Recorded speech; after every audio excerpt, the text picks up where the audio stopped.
Hi everybody, Tracy here. I am so sorry that we're not going to be able to get together for our live Zoom meeting this week on Wednesday. I unfortunately, like I said, have to be at a night event for the college, so we can't do the live version on Wednesday, November the 13th at 5.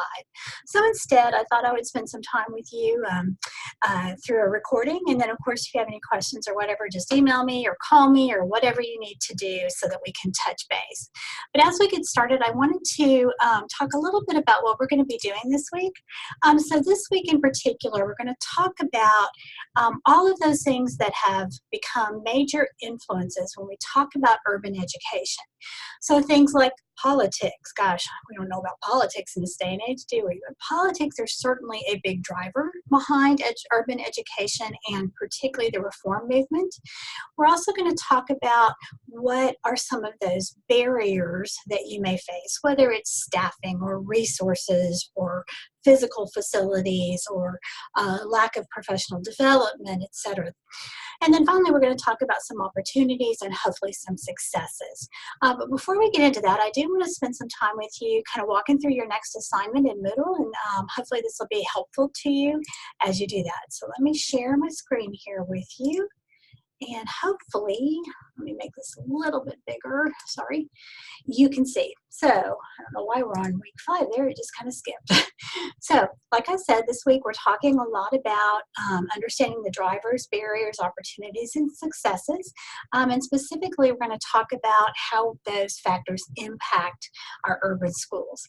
So you can go through and read the objectives and all that good stuff. You've got some articles and videos to watch. You do have a discussion forum posting. So you've done one of those before, so that should be pretty familiar. But here's something that is new. Now remember, my screen always looks just a little bit different than yours. So let me see if it's going to open up for me here. Okay, so this is a template that you're going to be completing. I've also given you a sample, so hopefully that'll make it a little bit easier for you. So let me see if we can pull this up. And let's look at the directions. Hang on, I'm going to stop sharing for just a minute to make sure you can see what I want you to see. There we go.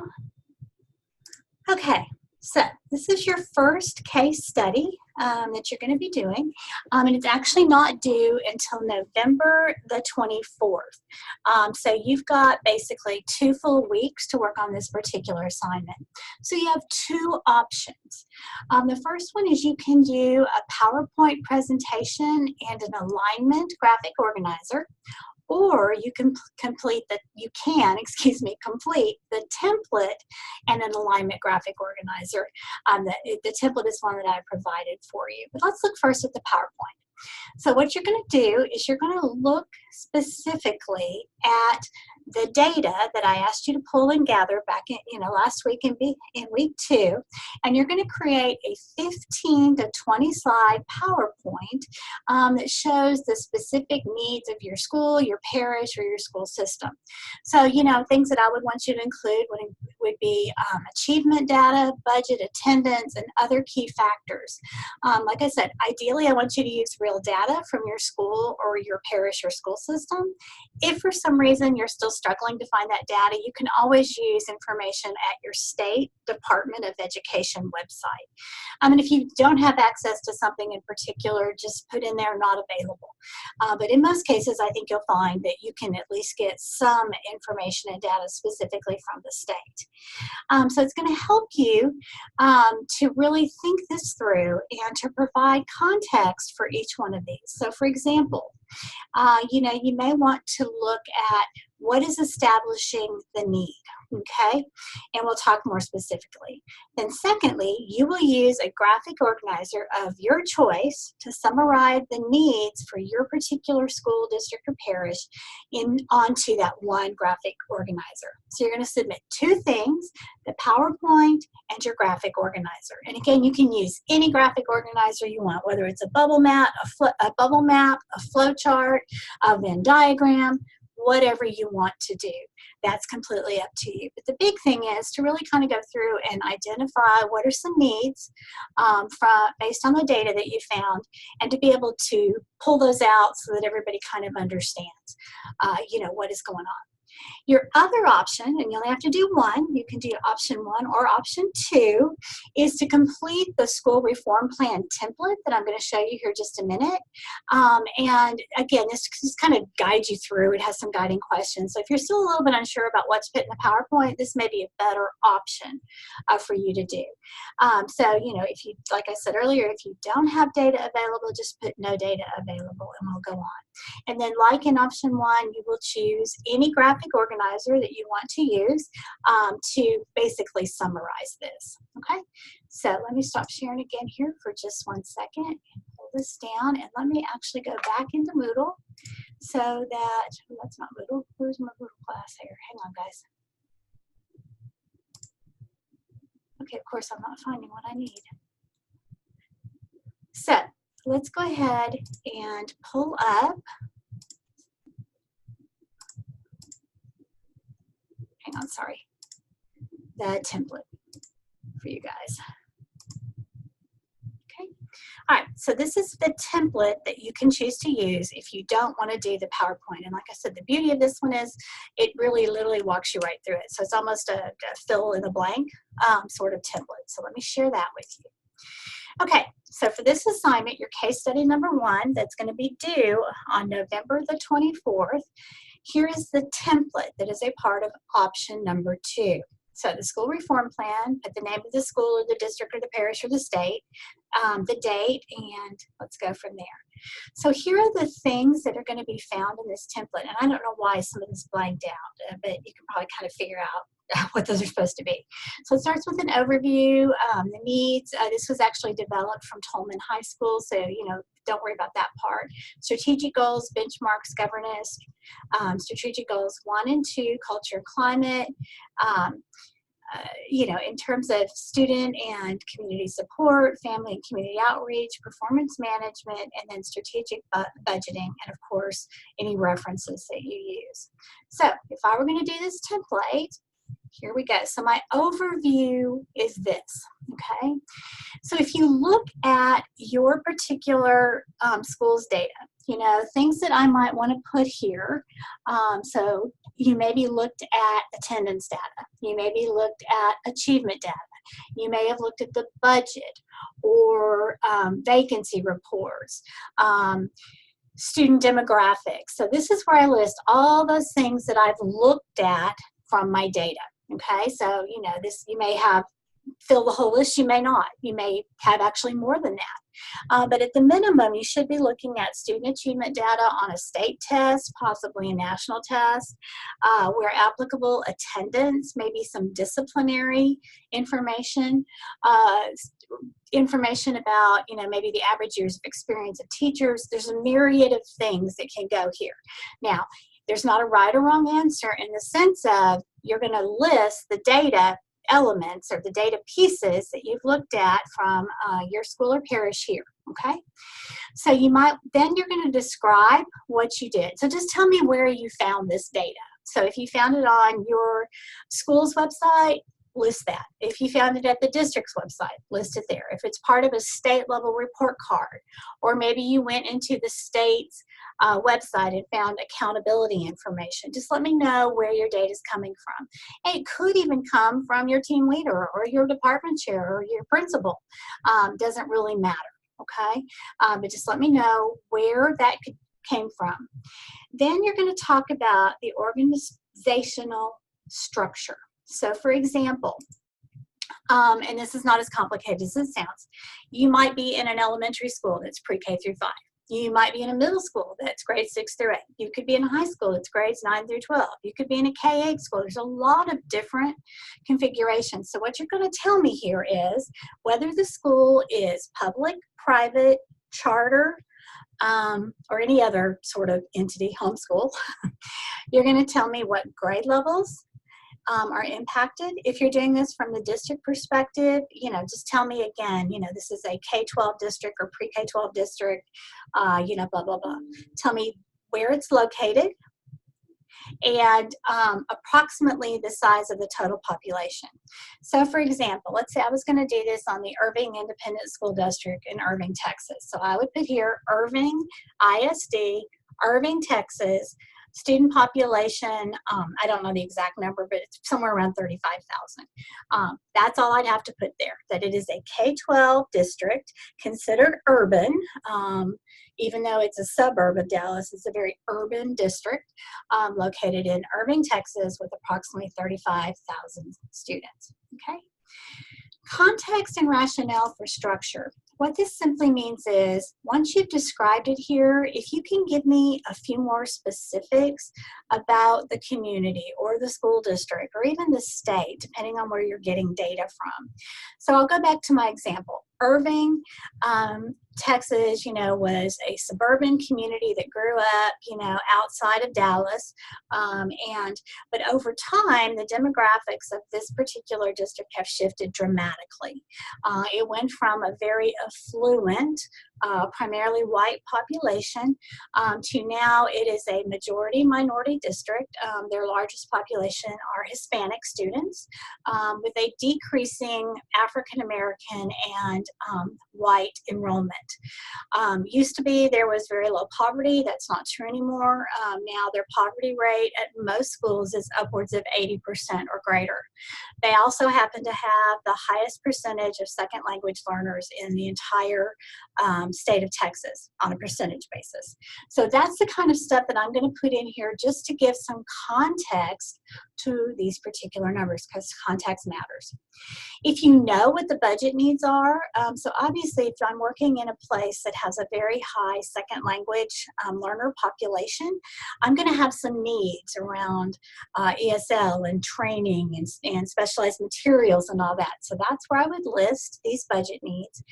Then in terms of context, I'm just going to explain why. So for example, if I'm working in Irving ISD again, I know that my teachers need training on ESL strategies. So that's what, that's a budget need. I need professional development, and the context is I need professional development dollars so that I can provide ESL training for all my teachers. Okay, so hopefully that makes sense. If you know something about the budget currently about them, you can go ahead and put that in here, and you don't have to get real specific. It may just be their total budget is. They employ blank number of people. They spend X amount on instruction, X amount on operations, certain amount on administration, but that should all be publicly available. So usually if you just go to a district website and you type in their search box and say budget, you'll get a slew of documents and information, particularly from board meetings. So again, don't think you have to fill out all of those. Give me a good sampling, 3 to 5 is plenty. Okay. Immediate budget needs, so remember that kind of goes back up to what we were talking about, right? Oops, sorry, my pages are scrolling too fast. About budget needs, that we know currently here's what we need, then what do we need immediately? So, gosh, if I've got all these ESL students and, we use two-way bilingual education as our program model, I really need some Spanish books. Students can, because we want them to be dual language. So I need some books in Spanish that my students can read and practice with. If you know what they might need in 5 years, so as I told you, I know that Irving is changing demographically, and that trend is expected to continue. So I know in 5 years, I'm going to have even more second language learners in my school population, so I need to plan for that. Also too, I need to maybe think about capacity of schools and stuff like that, or if you have a shrinking enrollment. If you have no clue, that's fine, just put not applicable, I won't count off. And then the same thing for 10 years. So once you look at all of these data elements that you have identified, you're going to just choose 3. Okay, so those are going to be the 3 that you really want to focus on. So maybe what I'm going to choose might be the state assessment results, discipline, and budget needs. Okay, so I would just list those 3 areas. Then in terms of your students, using just those 3 areas, so for example, my attendance rate maybe has been falling, so I might need some incentives to get students to school, so that might be one of my needs. In terms of budget, I need to make sure that more money is allocated towards my second language learners. So that's a need for my students. In terms of discipline, let's assume that my discipline referral rate has been increasing. So I may need to think about a larger alternative school campus. So that might also be a need. So again, you're doing 3. I think you only need to do 3 here, even though I've given you more room. Okay. Student achievement needs, I think we're all probably most comfortable in this area, in that, you know, gosh, our reading scores are really low, so we really need to focus on literacy and reading. Maybe it's your math area. You know, students really struggle in probability and statistics. You're just going to list out what those are. And again, you don't have to be real quantifiably scientific or anything like that. Just give me an idea of what we're talking about. Graduation and dropout rates, same thing. Tell me what your graduation rate is and your dropout rate. You know, if personnel and staffing is an issue, like for example in Dallas ISD, you know, they have a ridiculous number of vacancies still. So that's a huge thing, that we have, you know, substitutes or non-certified teachers in our classrooms. Or maybe we don't have aides anymore and we really need some classroom aides. So you're just gonna list out what those things are that, you know, might be needed. Attendance, I think we've talked a little bit about. Parent and community involvement, you may not find direct data about this, but particularly if you're writing about your school or your system, maybe where you live, you probably know that we always want more parents involved and we'd love to have some business partnerships. So that's where you're going to detail that information right there, okay? Literacy, again, this is just sort of a recap of maybe if you've talked about reading, you know, as one of your needs. If you didn't, give us some idea of where you are with both literacy and numeracy. You know, and we're above the state average in reading, but we're below the state average in math. Those kinds of statements. Tell me what data indicators. That might be off your school report card. It might be from the state website, etc. Same thing here with math and ELA proficiency. What is it that, you know, how are your students doing in those areas? And you can be fairly global in terms of like a grade level or whatever, unless you have your specific classroom data. So like I know in Dallas, you know, we got our data drilled down to each classroom and each teacher. So I could literally as a teacher go in here and say, you know, that 90% of my Algebra 1 students pass the state level exam. You know, but not everybody is fortunate enough to have that amount of data. School climate and culture. So here is an area that, you know, is not necessarily found from a standardized test or data, but you might, you know, you probably have a sense of that. So for example, you know, and if you don't, you can always look at the vision and mission statement of an entity, and that'll give you a pretty good idea of what they value. So for example, it might be, again, I'll use my Irving ISD example. You know, they value and we valued diversity.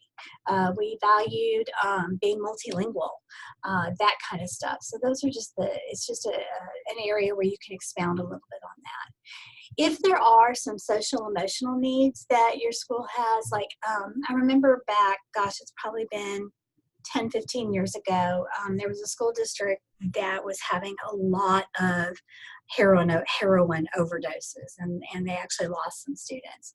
You know, so if there's something big like that going on in your district, or if there's been, you know, there's just a lot of violence or things like that, or drugs, I know the opioid crisis is a big deal. This may be where you put that kind of stuff. So what are those emotional and social needs?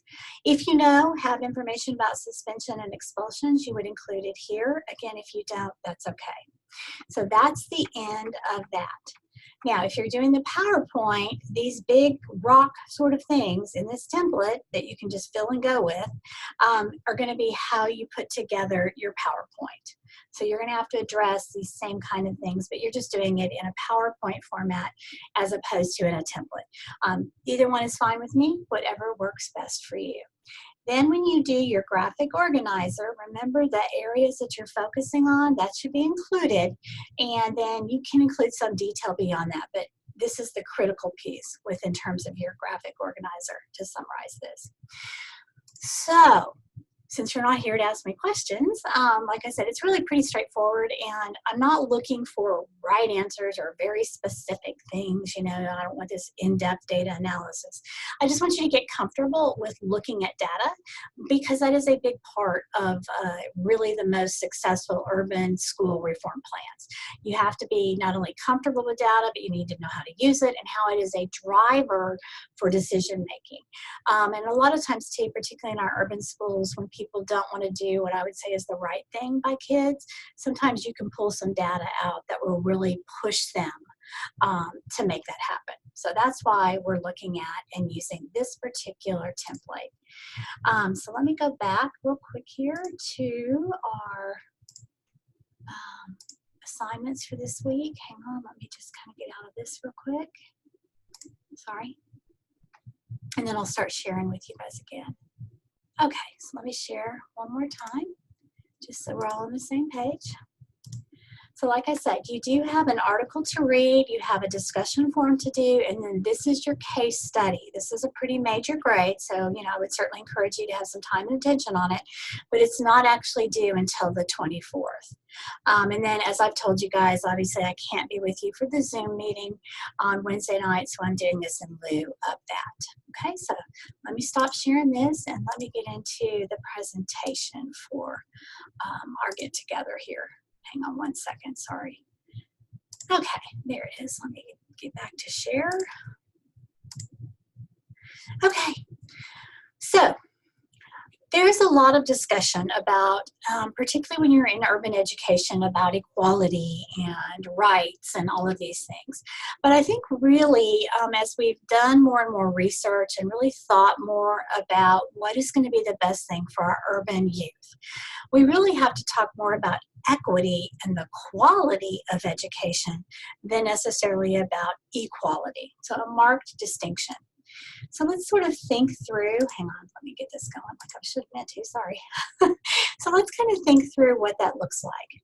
So when a school fails, particularly in an urban center, it is important to note that it affects communities, it affects opportunities, it affects population, crime, joblessness, poverty. There's so much that happens. So it is absolutely essential that we do everything we can to not only save our urban schools, but to help them and to support them. Because if we don't, we are literally failing entire communities.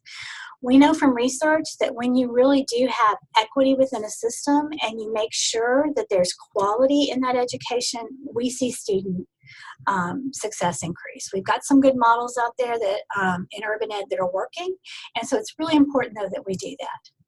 It's also important too that we understand that there is always going to be some intentional as well as unintentional consequences.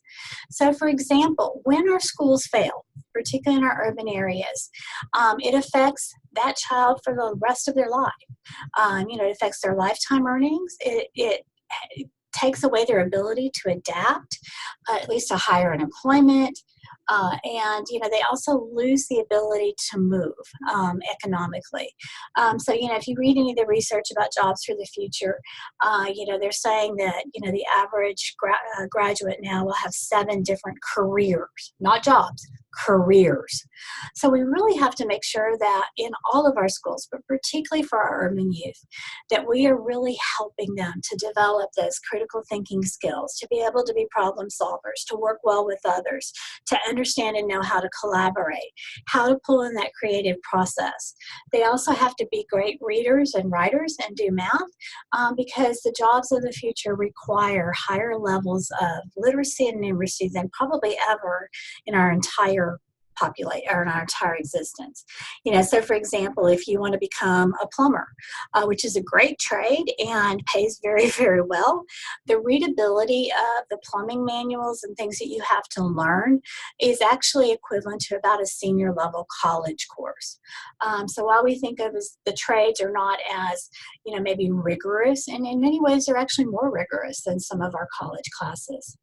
But like I said, there is always reason to hope. So that when we create these equitable systems and we are able to reduce all of these things that are happening within our urban communities, we see a really strong rebounding in there. We see people, their economic status improving. We see students, giving back to the community, and there's so many pieces and elements to that that's really important. So, we have to invest not only in the early years, but we've also got to do more to invest in our secondary schools and our secondary years if we truly want our students to have those opportunities. So I'm going to pick on New Orleans. So we know that students from low socioeconomic backgrounds are 2 times more likely to be poor performers in school. A lot of times people think about urban schools and they think about a particular race or population. So a lot of people believe the stereotype that, urban schools are all filled with Black students, when in fact that is not true. We have urban schools that are predominantly Hispanic. We have urban schools that are predominantly African American. We also have urban schools that are diverse, that have all races in it. So, we have to move away from the definition by race as far as urban schools go. Really, what defines our urban schools are socioeconomic background, data, and information. So if you were from a poor economic background, 8 in 10 of the students there will hopefully graduate, but, we lose at least 2 in 10 to drop out before they even get to secondary. Let's not include, it's even higher when you include secondary. Also, too, we know that we have higher percentage of children living in low socioeconomic households in urban areas than we do in suburban or rural areas. That's just a given. But let's look specifically at, let's say, New Orleans. So between 2016 and 17, the population of New Orleans grew at a slightly under a 5% increase. But while the population grew, the median household income declined. So while we're still growing in population, we're not bringing as much money into the house or into the community as we were previously. And by the way, the median household income for the same time period in the U.S. was over $50,000. So you can see that not only is New Orleans having less income come in, they're still very significantly lower than the national average. And you can see what the demographics are of New Orleans. Going to look very different in other places. So it is critical as we think about New Orleans that we make sure our students are prepared for what the future holds for them. And it's pretty sad to think that literally 20% or 1 in 5 children do not have basic levels of skills that they're going to need to be competitive. So we also know that the economic as well as social costs of school failure and dropout are very high. But when students complete secondary education, they have a much better chance of a healthier lifestyle, and they really do become contributors to our society. Yes, it's very difficult to make a living with only a high school education. That's why it's critical that we offer students multiple ways to economic freedom, whether it's through career training, job training, industry level certifications, college bound. There needs to be more than one option out there. And unfortunately, for too many years, we kind of looked at everybody and said, you have to go to college to be successful, which unfortunately is not the case, most importantly, but it also really inhibits students' abilities. So if we were to look at some root causes of what's going on, the most critical element that we can absolutely predict whether or not they're going to be successful is poverty. And Ron Edmonds and Larry Lazat told us that back in the 1980s. But somehow we still seem to be looking for other causes and reasons. But these are charts from the Brookings Institute that shows where we have very high percentages of students living in poverty. And you will notice that back in the year 2000, we had the bulk of the United States, 10 to 20% of students were living in poverty. Now, in 2014, look at the just absolute mammoth growth of students living in poverty. It's moved from, a few southern states. I believe there were, one kind of in the I guess, what is that, the upper or the East Coast. So you've got 7 in 2000 to it really is spanning across the country. And you will also notice the gaps in achievement. So in places like Delaware, where they don't have much poverty, they're doing much better. But you get to the other places in the country, excuse me, with very high poverty rate, and we can see the achievement problems. So the other thing too is when we invest in early primary and secondary education, it really is not only something morally that we need to do, it is also very economically efficient. So if we look at funding and how it's been done, a lot of people say, oh, we just need, I'm so sorry, I hate this mouse sometimes. Some people would say, oh gosh, we just really need more federal dollars. Well, you'll notice back in 1920, there were no federal dollars. And it still is a very small portion of what is actually given to schools. So if you look in year 2010, and we'll have more data when we do the next census, but of the, 11,800, 13,600 total dollars, that is the average per pupil amount spent. You'll notice that a very small portion of that, only $1,800 comes from the feds, but about half of it comes from the average state and the other half comes from local.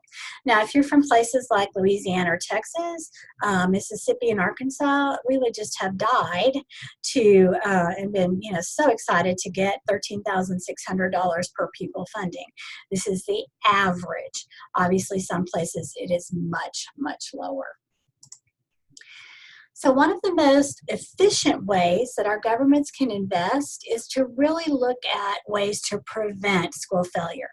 So by eliminating those practices within our systems that help or hurt students in achieving their goals. So we have to help our underperforming schools, which have our disadvantaged students, to make sure that we're looking at it systemically to identify and solve those problems. There's not a magic bullet. There's not a one-size-fits-all. There's not a program that I can point you to. It's really getting in there and looking at quality education and how we are crafting policies at the state, the national, and even the local level that may inadvertently be hurting our students. But like I said, there is hope. And these are some recommendations that actually have come out of an international think tank regarding urban education. That if we really want it to be successful, one of the first things we need to do is eliminate grade repetition. We know that when a student is retained at an early age, particularly between pre-K and 3, they become a much higher risk of dropping out than students who aren't retained. We also need to avoid tracking. So instead of putting students in honors or regular or AP or IB or whatever type class, we really need to put all students into classes that are full of rigor and relevance. But unfortunately, particularly when you get into our secondary schools, we seem to still like tracking a lot. Also, too, if we're going to allow school choice, which I know some urban districts do, you can choose your school. We have to really manage that carefully to make sure it's not necessarily happening along racial lines anymore, but it is happening along socioeconomic lines. And so if we're going to allow school choice, we have to be very thoughtful and intentional to make sure that all of our students, regardless of their socioeconomic status, are getting what they need. It's also important that we use fund need-based strategies. So if I'm in a struggling school with a very high poverty rate, I should get much more money and many more resources than my counterpart who is maybe a suburban or more affluent school. We also have to make sure that we're offering equivalent programs. So one of the things that, I know when I was a high school principal, we really wanted to offer all the AP courses that our more affluent counterparts were able to offer. And it was hard. It really was. It was hard from a budget standpoint, and it was hard to get students in there and teachers who believed they could do it. But we did. We ended up offering almost every single AP course you can think of. And we funneled and pushed kids in there. And they did incredibly well. And so, like I said, making sure there's equivalency is super important. So, what is the secret sauce to reforming and helping our urban schools? I think the first and most important part is we have to strengthen and support school leadership. School leadership is a lonely place to be. In even the best of times, but certainly when you're in an urban school, it can be extremely difficult. So we need to make sure that there is coaching for urban principals and administrators. There's also mentoring and networking. Like I said, they shouldn't be, a school leader shouldn't be out there by themselves trying to figure this all out. They should have all the support that one could possibly imagine or hope for. We also have to make sure there is a supportive school climate and environment for learning. And that starts first and foremost with relationships. I spent the bulk of my career working with urban kids, and I've had so many people say, gosh, they would do anything for you.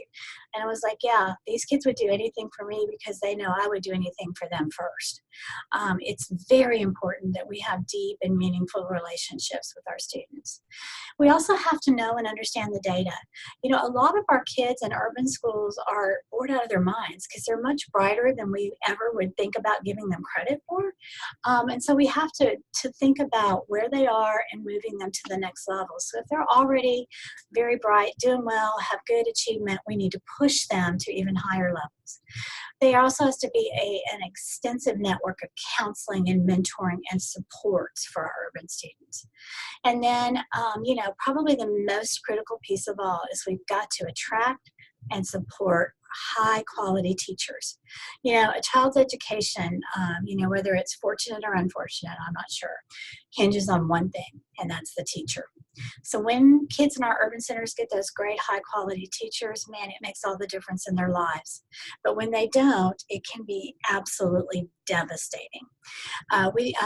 There's some research out there that says that if a student of any kind, whether they're in an urban school or a rural or suburban school, if they have one poor or low quality teacher for a single year, their achievement will drop by 1 grade level. If they have it for 2 years, and if those 2 years are consecutive, their achievement level will drop 3 to 5 grade levels, and they're never able to recover. So yes, I'm a huge teacher advocate, but we also have to know that we've got to get the best people we possibly can into our classrooms, particularly for our urban students. We also have to make sure that we know how to teach. Unfortunately, the sage on the stage, or I shouldn't say unfortunately, but the sage on the stage mindset is long gone, and hopefully it's been dead and buried. But unfortunately, I do still see it in some schools. We really need to make sure that we understand what student-centered instruction looks like, that we are aligned to assessment and curriculum, that we are using formative and assessments and all of those things, and that we never, ever, ever lower our expectations for what our students can do, and that we push them to have the best quality products they can. And we also have to get parents involved. While that's not the purpose of this particular class necessarily, but we can never underestimate why parents need to be our partners, even our parents who are the most challenged themselves. So, I love this quote. The youth of America need routine, repetition toward excellence, a sound but not punishing discipline, and the opportunity to make mistakes without the feeling of failure. That is the call. For those of us that are passionate about urban education, I absolutely not only think this is an amazing quote, I've seen it happen. I have seen when we refuse, when educators and teachers and leaders come together and they refuse to accept anything but the best from the kids, it's like life-changing. It's life-changing for everybody involved in that student's life. And so, it takes passion. This is hard work. There's not an easy answer. It takes time. But I will tell you from my own personal experience, as well as some of the most amazing urban educators in the country. I mean, I've just been blessed to work with some rock star people. There is nothing more rewarding than changing the lives of our kids who need it the most. So, with that being said, like I said, I'm sorry I can't be with you guys, but hopefully, we were able to do it this way, and you feel pretty good about moving forward with your assignments, and you learned some stuff you didn't know before. So, if you have questions or concerns, email me, call me, whatever. I'm here to take care of you guys. Have a great, great week. Thanks.